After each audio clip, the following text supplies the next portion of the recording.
Quand ma mère religieuse est décédée, j'ai découvert que j'étais lié à un pacte avec le diable. Ceci n'est pas mon synopsis, mais celui de Frewaka, un film qui est disponible gratuitement sur arte.tv. Laissez-moi vous raconter son histoire et vous donner aussi 3 autres programmes que j'adore qui sont aussi disponibles sur la plateforme. Lorsque la mère de Chou, avec qui il a une relation compliquée, décède, avec sa copine, elles sont rapidement allées débarrasser son appartement qui était par ailleurs plein d'objets religieux.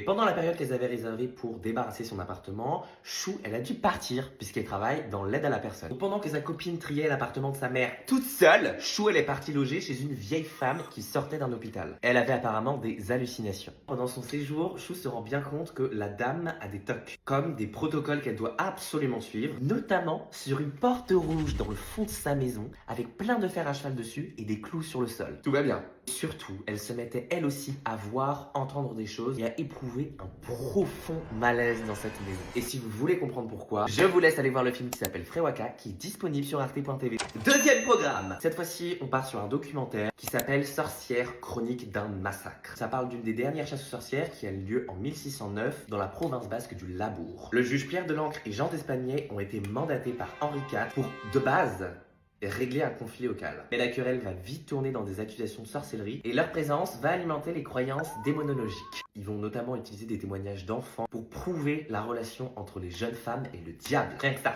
Pour pouvoir les condamner au bûcher, exactement. Et je pense justement qu'en 2025, c'est intéressant de voir comment culturellement et socialement ça nous impacte encore.